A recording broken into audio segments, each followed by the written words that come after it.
श्री कृष्ण राधा गोकुलेश गोपाल गोवर्धन नाथ विष्णु जिह्वे पिबस्वामृतमेव देवै गोविंद दामोदर माधवेति श्री कृष्ण गोविंद हरि मुरारे हे नाथ नारायण वासुदेव जिह्वे पिबस्वामृतमेव देवै गोविंद दामोदर बोलिए दामोदर भगवान की श्री कृष्ण भगवान की धर्म की अधर्म का प्राणी हो विश्व का गौ माता की वेद भगवान की यज्ञ नारायण की सब संतों की सब भक्तों की सदगुरुदेव भगवान की बदनाम की माता की नमः पार्वती पदये हर हर।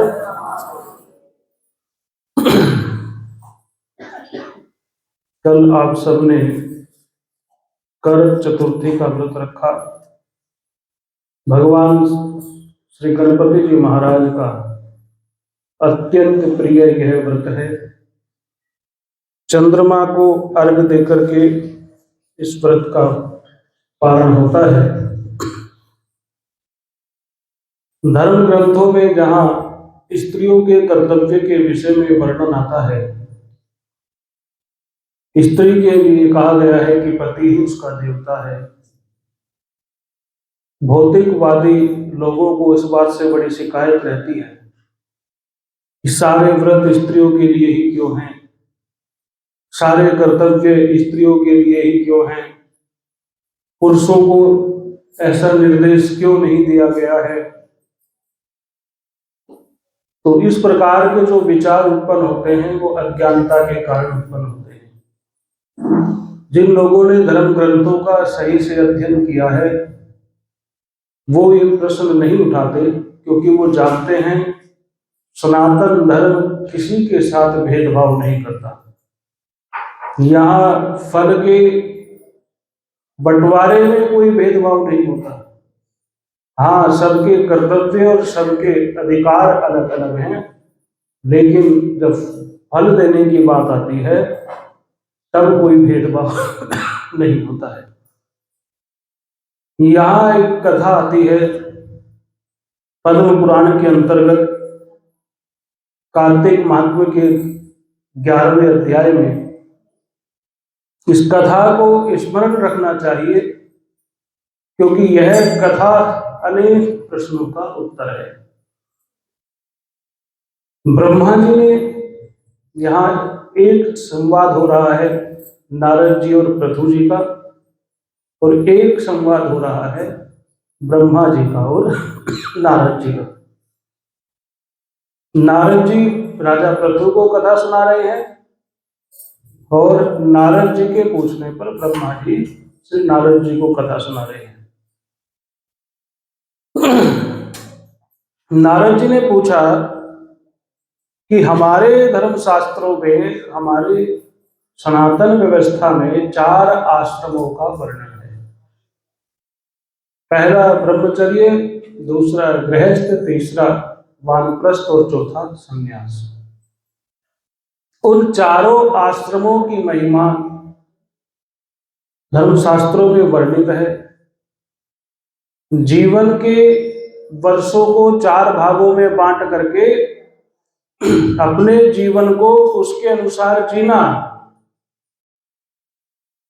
केवल पशु की तरह नहीं कि पैदा हो जाना, फिर खाना, सोना, जीव पैदा करना, बूढ़े हो जाना और मर जाना, ये तो पशु की जीवनचर्या है। मनुष्य की जीवनचर्या इससे भिन्न है। मनुष्य ने अपने जीवन को 4 भागों में बांट दिया। पहला भाग ब्रह्मचर्य के लिए रखा। ब्रह्मचर्य का एक अर्थ तो यह है कि काम, क्रोध, लोभ आदि विकारों से दूर रहना और स्त्री पुरुष एक दूसरे के आकर्षण से रहित रह करके अपने जीवन को जीवे। तो दूसरा भाव है ब्रह्म में चरना, ब्रह्म में विचरण करना, ब्रह्म चिंतन करना। जीवन का जो पहला भाग है वो ब्रह्म चिंतन में बीतना चाहिए। शुरुआत भगवान के भजन से होनी चाहिए। बहुत से लोग ये सोचते हैं कि भजन तो बुढ़ापे का विषय है, बुढ़ापे में भजन करेंगे। नहीं, भजन की नींव बचपन से रखी जाती है। बचपन में रखी हुई नींव के ऊपर भजन रूपी महल बहुत सुंदर बनता है। और जो बुढ़ापे की टूटी फूटी जमीन के ऊपर, उबड़ खाबड़ जमीन के ऊपर अपने भजन की नींव रखता है, उस भजन की कोई गारंटी नहीं कि वो उसमें उसको लाभ मिले या न मिले। तो भजन जो है वो बचपन से आरंभ होना चाहिए। 4 आश्रमों का यही सिद्धांत है कि पहला ब्रह्मचर्य हो, दूसरा गृहस्थ हो, तीसरा वानप्रस्थ हो और चौथा संन्यास हो। तो गृहस्थ आश्रम की धर्मशास्त्रों में बड़ी महिमा कही गई है। गृहस्थ आश्रम में कौन रहता है? आप और हम सब गृहस्थ आश्रम में ही निवास करते हैं। तो गृहस्थ आश्रम की महिमा कही गई है। नारद जी ने कहा, हे ब्राह्मण, भगवान व्यासो वसिष्ठश्च गृहस्थम संपूजयन् तत्केन हेतुना ब्रह्मन् तेन तत्केन हेतुना ब्रह्मन् नेत त्विदस्तरतो वद। कि वशिष्ठ जी ने और व्यास जी ने किस लिए गृहस्थ आश्रम को अच्छा माना है, यह विस्तार से बताइए। ब्रह्मा जी ने कहा कि देखो हे ब्राह्मण, मनुष्य, देवता, पितृ सदैव जिसका आश्रय करते हैं, मनुष्य हो, देवता हो और चाहे पितृ हो, तीनों समझ में आ रहे हैं ना? तीनों कौन है? इन तीनों को जिससे उम्मीद है कि ये हमें कुछ देगा, वो गृहस्थी है। देवता भी गृहस्थी से उम्मीद करते हैं कि हमारे लिए कुछ करेगा, हमारे पितृ भी हमसे उम्मीद करते हैं कि हमारे लिए कुछ करेगा, और मनुष्य तो उम्मीद करते ही हैं। जैसे गंगा आदि नदियां जो अनेक पर्वतों के अनेक स्थानों से बह करके आती हैं, लेकिन उन सबको जो आराम मिलता है वो समुद्र की गोद में जाकर मिलता है। पर्वत से आरंभ हुई उनकी यात्रा समुद्र में जाकर के समाप्त होती है। वैसे ही जैसे सारे प्राणी अपनी माता के बिना जीवित नहीं रह पाते, सबको आश्रय देने वाली उनकी माँ है, वैसे ही सारे आश्रमों का आश्रय, सारे आश्रमों का ठिकाना गृहस्थ आश्रम है। भिक्षुक गृहस्थ आश्रम का ही आश्रय लेते हैं। भिक्षुक कौन है? किसे कहते हैं भिक्षुक? जो, बोलो, भीख मांगे। भीख मांगने वाला भिक्षुक नहीं है, भीख मांगने वाला तो भिखारी है। भिक्षुक 6 लोगों को कहा गया है। पहला ब्रह्मचारी, दूसरा सन्यासी, तीसरा विद्यार्थी, चौथा गुरु की सेवा करने वाला शिष्य, पांचवा यात्रा करने वाला और छठा जीविका रहित। धर्मशास्त्र कहते हैं भिक्षा किसे मांगनी चाहिए? जो ब्रह्मचारी हो, क्योंकि ब्रह्मचारी के लिए आदेश है कि उसे स्वयं के लिए भोजन नहीं बनाना है। विद्यार्थी के लिए भी आदेश है कि विद्यार्थी भोजन बनाएगा तो पढ़ेगा कब? तो विद्यार्थी भी भिक्षा मांग सकता है। सन्यासी को भी अपने लिए अग्नि जला करके भोजन बनाने का आदेश नहीं है, तो वो भी भिक्षा मांग सकता है। जो गुरु की सेवा करते हैं आश्रम में रह करके, और यात्रा करने वाले, पहले यात्राएं होती थी तो यात्राओं में पैसा खर्च नहीं होता था। आदमी अपना एक लोटा और एक धोती और एक लाठी लेकर के यात्रा पर चल देता था। मार्ग में जो गांव पड़ते थे वही उसको भोजन आश्रय मिल जाता था। तो यह यात्रा करने वाला, और छठा जिसके पास कोई रोजगार नहीं है, जिसके पास कमाने का कोई साधन नहीं है, वो किसी के यहाँ मांग करके खा सकता है। तो सन्यासी को भिक्षा देने का बड़ा पुण्य कहा गया है। अब जो आपके दरवाजे पर आते हैं वो सन्यासी हैं, इसकी संभावना बहुत कम रहती है। सन्यासी किसी के दरवाजे पर नहीं जाता। यदि सन्यासी किसी गृहस्थी के दरवाजे पर चला गया तो समझना कि गृहस्थी के ऊपर उपकार करने के लिए वो आया है, वो हम पर उपकार करने के लिए आया है। आज जितने भी भीख मांगने वाले दिखाई देते हैं उनमें से ना तो कोई विद्यार्थी है, ना कोई यात्री है, ना कोई ब्रह्मचारी है, ना कोई सन्यासी है। अभी तो भिक्षा मांगना एक व्यवसाय हो गया है, एक रोजगार बन गया है। एक आदमी सड़क पर बैठा भीख मांग रहा था, बड़ी दीनहीन अवस्था में था, उसके कपड़े भी फटे हुए थे, चेहरे पर मलिनता थी, शरीर मैला था और उसके बोलने में भी बड़ा दर्द था। एक व्यक्ति को दया आई, उससे आकर कहने लगा, भाई यदि मैं तुझे एक सोने का कटोरा दे दूं तो उसका क्या करेगा? कहेंगे करूंगा क्या, उससे भी भीख ही मांगूंगा। तो ये बात आज के अधिकतर भिखारियों पर लागू होती है। आप चाहे उनको कपड़ा दे दो, चाहे उनको धन दे दो, चाहे उनको अन्न दे दो, उनकी दृष्टि में केवल धन ही महत्वपूर्ण है। तो कपड़ा भी बेच करके क्या करेंगे? पैसा ही लेंगे। तो आज भिक्षुक के रूप में जो घूमते हैं वो सन्यासी, ब्रह्मचारी, विद्यार्थी नहीं है। वो एक तरीके से आदत उनको है, उनको मांग कर ही खाना है, चाहे उनके पास कुछ भी हो।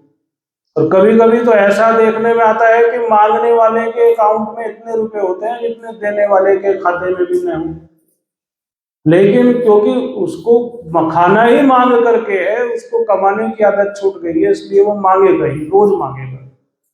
तो सन्यासी दरवाजे पर नहीं आते हैं क्योंकि अब असली नकली का पहचान समाप्त हो गई है। आप पहचान नहीं पाओगे कौन असली और कौन नकली। नकली के चक्कर में कहीं असली का अपमान न हो जाए, इस भय से असली सन्यासियों ने भिक्षा मांगनी अब बंद कर दी। उन्होंने कहा भाई अब जो आएगा हमें यही आकर के दे देगा। किसी के दरवाजे पर सन्यासी आ जाए, धर्मशास्त्र कहते हैं पहले उसके हाथ में जल दें, फिर उसके हाथ में अन्न दें और फिर जल दें। इतना जिसने अपने जीवन काल में कर लिया, मानो उसको समस्त पुण्यों की प्राप्ति हो गई। वह जो दिया हुआ अन्न है, वह अन्न मेरू पर्वत के समान हो जाता है। हाथ की हथेली में कितना अन्न आ सकता है, अंजलि में कितना अन्न आ सकता है। वह सन्यासी को दिया हुआ थोड़ा अन्न इतना हो जाता है जैसा मेरू पर्वत, और सन्यासी के हाथ में दिया हुआ जल ऐसा हो जाता है जैसे समुद्र का जल। कौन अपने जीवन काल में समुद्र के जल का दान कर सकता है? जीवन समाप्त हो जाएगा, समुद्र का जल समाप्त होने वाला नहीं है। तो इतना पुण्य मिलता है। तो गृहस्थ आश्रम की ब्रह्मा जी वंदना करते हैं। ब्रह्मा जी कह रहे हैं कि चारों आश्रमों का महत्व अलग अलग है, लेकिन उन चारों आश्रमों में जो गृहस्थ आश्रम का महत्व है वह सबसे अधिक है। सारे आश्रम जिसकी ओर देखते हैं वह गृहस्थ आश्रम ही है। देवता दरवाजे पर आकर के खड़े हो जाते हैं, पितृ दरवाजे पर आकर खड़े हो जाते हैं, ये गृहस्थी है मेरे लिए कुछ करेगा। और हम गृहस्थी कैसे हैं? ना हम पितरों के लिए कुछ निकालते हैं, ना हम देवताओं के लिए कुछ निकालते हैं। भगवान को भी भोग लगाते हुए सोचते हैं कि ये अच्छी वस्तु अपने पास रख ली जाए और ये जो कोई नहीं खाएगा ये भगवान के सामने रख दी जाए, मंदिर में चढ़ा दी जाए। गृहस्थी का जीवन अपने लिए नहीं है। जैसे आप महिलाएं हैं, आपका जीवन अपने लिए नहीं है। आपका पूरा का पूरा जीवन किसके लिए है? आपका व्रत, आपके परिश्रम, आपकी चेष्टा, आप ये मंदिर में परिक्रमा कर रहे हैं, पूजा कर रहे हैं, कथा सुन रहे हैं, इन सब में आपके मन में क्या कामना है? इन सब को लेकर के एक ही कामना है, मेरे पति, मेरे बच्चे, मेरा परिवार सुखी रहे। जैसे स्त्री का जीवन उसका अपना नहीं है, वो परोपकार के लिए, वो अपने परिवार के लिए अपने जीवन को स्वाहा करती है, अपने जीवन को खपा देती है, ऐसे ही गृहस्थी का जीवन अपना जीवन नहीं है। जो गृहस्थी है वो अपने लिए न जिए, अपितु समाज के लिए, परिवार के लिए, पितरों के लिए, देवता के लिए, धर्म के लिए जिए। भोजन बनाया और भोजन बना करके खुद ही भोजन खा लिया तो उसका बहुत बड़ा दोष कहा गया है। गृहस्थी के लिए बहुत बड़ा दोष है। गृहस्थी भोजन बनावे तो बलि वैश्वदेव अवश्य करे, अग्नि का भाग, गऊ का भाग, कौवे का भाग, कुत्ते का भाग, चींटियों का भाग, अतिथि का भाग, देवताओं का भाग, पितरों का भाग, ये सब निकाले भोजन में से। आप कहोगे हम तो रोटी ही 8-10 बनाते हैं, तो कैसे सबका भाग निकालें? अरे एक रोटी भी है तो उस एक रोटी में भी सबका भाग निकाला जा सकता है। भगवान भाव के भूखे हैं। धर्मशास्त्रों में कुंती माता की बड़ी महिमा कही गई है। महाभारत को पढ़कर के पता चलता है कि कुंती माता का जीवन कैसा था। राजा की पुत्री, राजा की पत्नी, राजा की मां, और कितना उसके जीवन में संकट। कभी तो भीख मांग करके उन्होंने अपने जीवन को जिया। बच्चे जो राजा हैं, राजकुमार हैं, जो राजा बने युधिष्ठिर, और उनके जीवन में कैसी विपत्ति आई, उन्होंने भिक्षा मांग करके, भीख मांग करके, छुप करके अपने जीवन को जिया। राजा के यहाँ नौकर बन करके रहे, तो भी माता कुंती ने बलि वैश्वदेव को नहीं त्यागा। भोजो भीख मांग करके बच्चे लाते थे, उसमें से भी देवताओं का, पितरों का, ब्राह्मणों का, अतिथियों का भाग निकालते थे। एक रोटी में से भी उन सब का भाग निकाल करके तब वो ग्रहण करती थी। और ऐसा ही स्वभाव माता द्रौपदी का था। जंगल में भिक्षा मांग करके जीवन व्यतीत कर रहे हैं, कमी में जीवन व्यतीत कर रहे हैं, तो दरवाजे पर यदि दुर्वासा ऋषि आ गए तो उन्हें ये नहीं कहा महाराज यहाँ आए हो तुमने देखा भी है मेरे घर में क्या है, हम तो 5 आदमी पता नहीं किस तरह अपना पेट भरते हैं, तुम 10,000 को लेकर के आ गए। ऐसा नहीं कहा द्रौपदी ने। द्रौपदी ने कहा कि महाराज आप विश्राम कीजिए, थोड़ी प्रतीक्षा कीजिए, मैं भी भोजन तैयार करके आपको भोजन। हमारा स्वभाव कैसा है, सब कुछ होते हुए भी हम अपने अभाव को ही देखते हैं। हमारी भगवान से यही एक प्रार्थना रहती है, भगवान हमें बहुत दे, भगवान हमें खूब दे, भगवान हमें खूब दे। और जो भक्त होता है वो भगवान से कभी ऐसी बात नहीं मांगता, भगवान से कहता है कि जो आपने दिया है उसी में हमें संतोष दो, क्योंकि पाने की कोई सीमा नहीं है। आज 10 रुपए कमाने वाले के मन में भी लालसा है मैं और कमाऊं, और जो भारत का सबसे बड़ा उद्योगपति है उसके मन में भी यही कामना है कि मैं और कमाऊं। वो भी चैन से नहीं सो रहा है जो भारत का सबसे बड़ा उद्योगपति है, उसको भी लगता है कि मेरे पास धन की कमी है। तो कितना भी आ जाए हमें धन कम ही लगेगा, जितना हमारे पास है हमें उसी से ही शुरुआत करनी है। बोलो श्री हरि विष्णु भगवान। तो बलि वैश्वदेव निकालने का अभिप्राय यह है कि जीवों के निमित्त अपने हाथ से दान करना। ब्रह्मा जी कहते हैं कि जो गृहस्थ आश्रम में रह करके अपने कर्तव्यों का सही से निर्वाह करता है उसका निश्चित रूप से कल्याण होता है। एक कथा सुना रहे हैं, राजा और ब्राह्मण का संवाद है यह।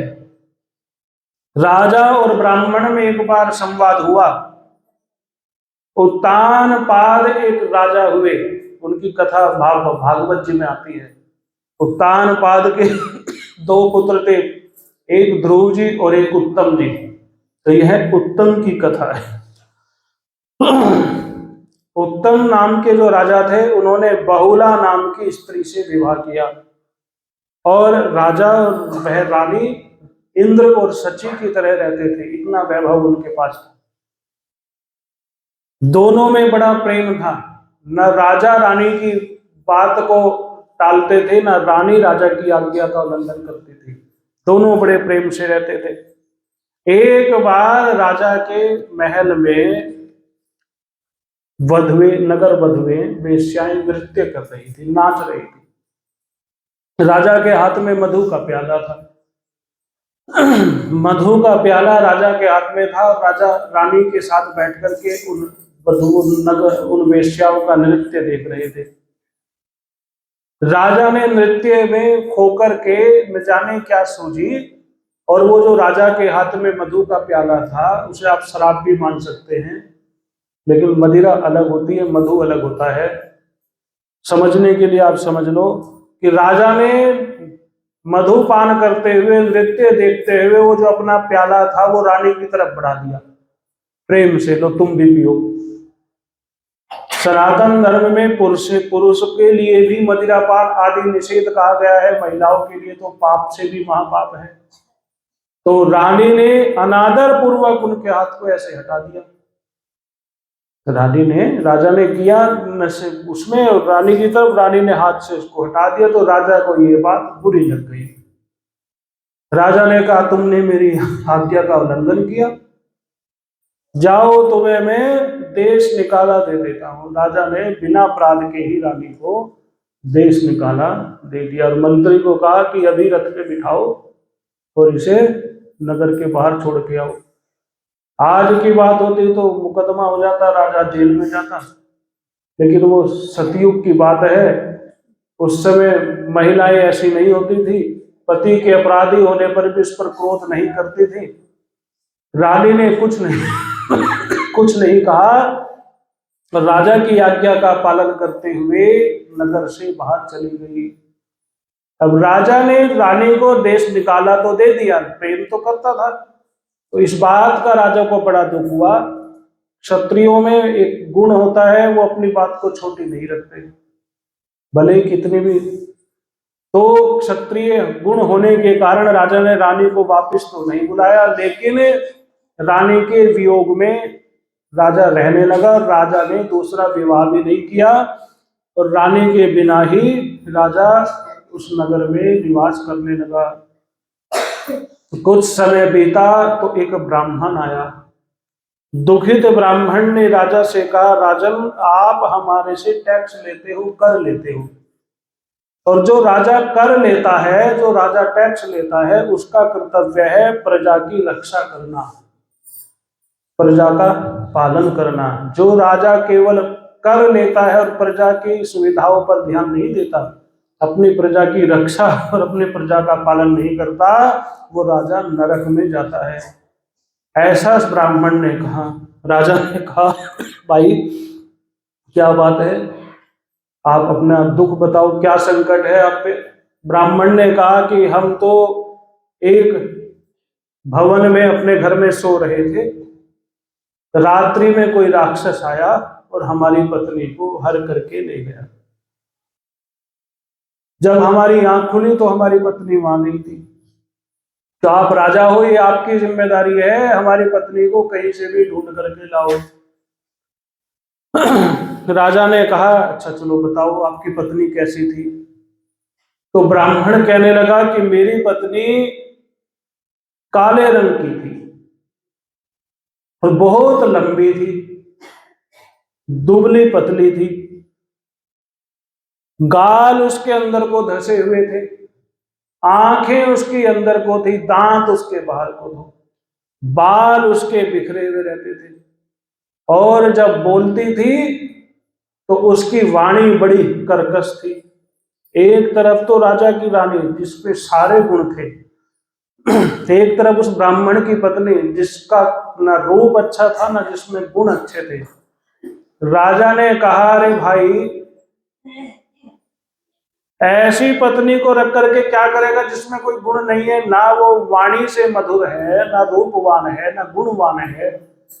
ऐसी स्त्री को रख करके आप क्या करोगे? महाराज मैं आपका दूसरा विवाह करा देता हूं, उसको भूल जाओ। ब्राह्मण ने कहा, रे राजन तुम कैसी बात करते हो, पत्नी जो होती है ना बिना पत्नी के कोई भी कार्य नहीं होता है। धर्मशास्त्रों में कहा है स्त्री की रक्षा करनी चाहिए, ये वचन सबको याद रखना चाहिए। भगवान राम ने रावण के साथ युद्ध किया, उसके मूल में पत्नी की रक्षा थी। भगवान राम ने कितना बड़ा युद्ध किया, किस लिए किया? क्योंकि उनकी पत्नी का हरण कर लिया था। भगवान राम मनुष्य और रावण राक्षस। राक्षस मनुष्य से बलवान होते हैं, तो भी भगवान राम ने मनुष्य होकर के राक्षसों से युद्ध किया और अपनी पत्नी को प्राप्त किया। प्रत्येक गृहस्थी का कर्तव्य है कि वो अपनी पत्नी की रक्षा करे। ये सूत्र हमें धर्मशास्त्रों से मिलता है।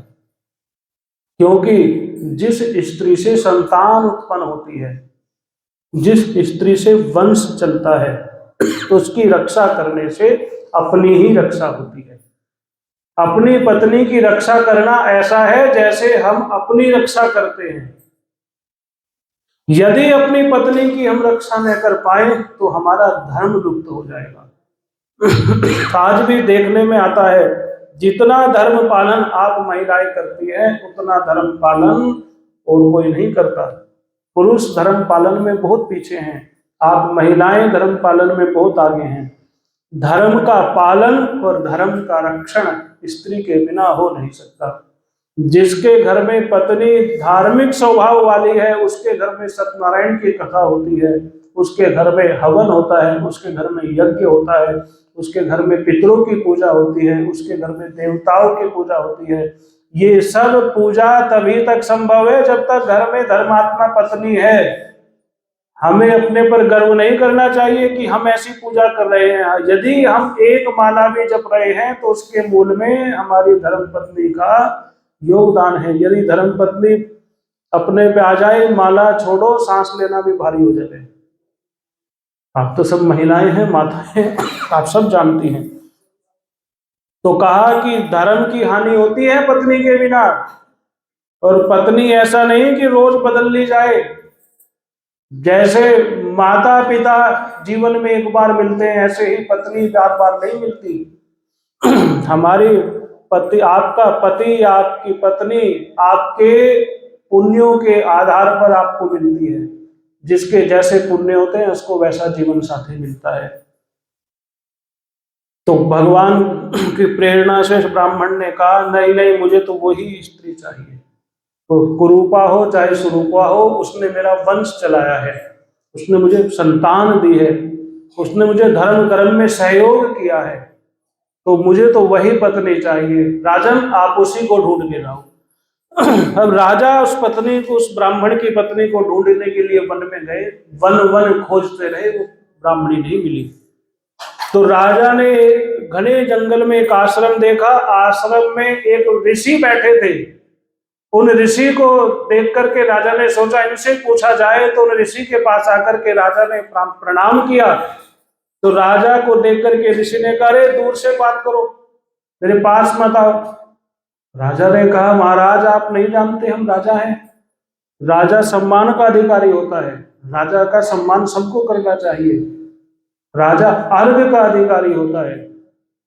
ऋषि ने कहा, तुम अर्घ के अधिकारी तो थे, लेकिन तुमने अपनी पत्नी को त्याग दिया, इसलिए तुम्हें अर्घ देने का अधिकार, तुम्हें अर्घ पाने का अधिकार नहीं है। अब तुम पूजा के अधिकारी नहीं हो।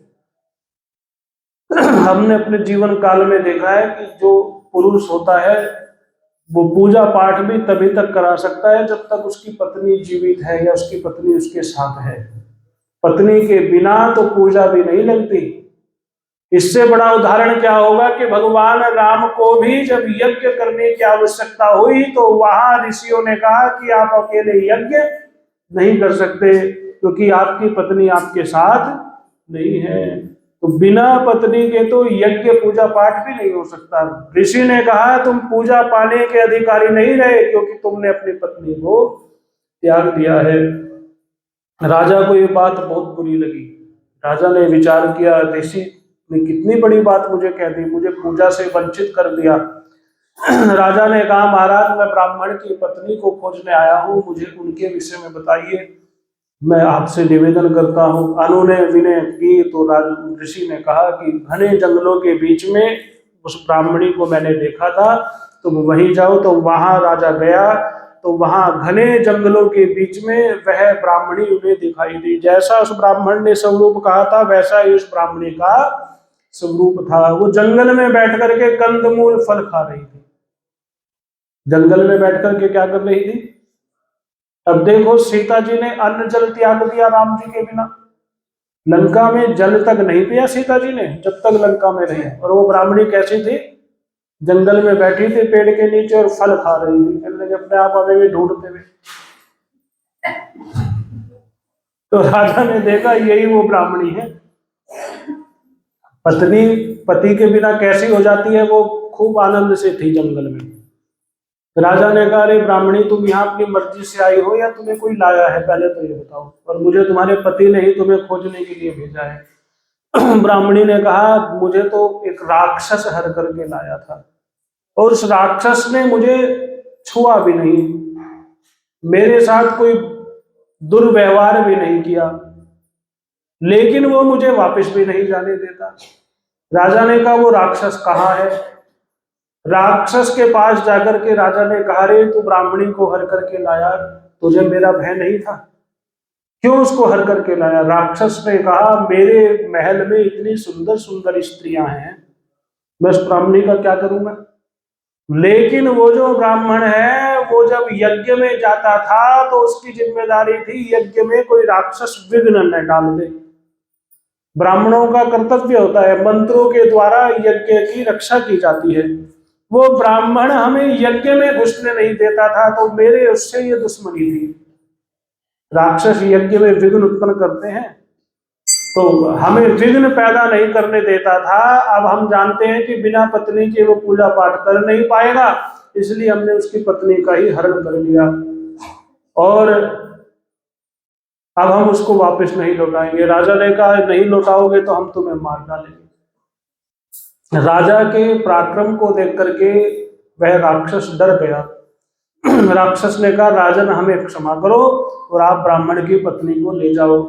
राजा ने कहा, सुनो, तुम हमें याद रखना और जब हम तुम्हें बुलाएं तो तुम आ जाना, हमारी आज्ञा का तुम पालन करना। ऐसा कहकर के राजा उस ब्राह्मणी को लेकर के चला गया और उस ब्राह्मणी को ले जाके वापिस वही ऋषि के आश्रम में आया और ऋषि के आश्रम में आकर के ऋषि को दंडवत प्रणाम किया और दंडवत प्रणाम करके ऋषि से कहा, महाराज मुझे मेरे पाप का प्रायश्चित बताइए। देखो, ऋषि कौन है जो राजा से भी भयभीत न हो, राजा को भी कर्तव्य का बोध करा दे, वो ऋषि है। राजा से भी बिना डरे जो अपनी बात कह दे वह ऋषि है। ऋषि ने कहा, महाराज आपके अपराध का एक ही विमोचन है, आपके पाप का एक ही विमोचन है, आप अपनी पत्नी को वापस ले आइए, क्योंकि आपने अपनी निरपराध पत्नी को त्यागा है।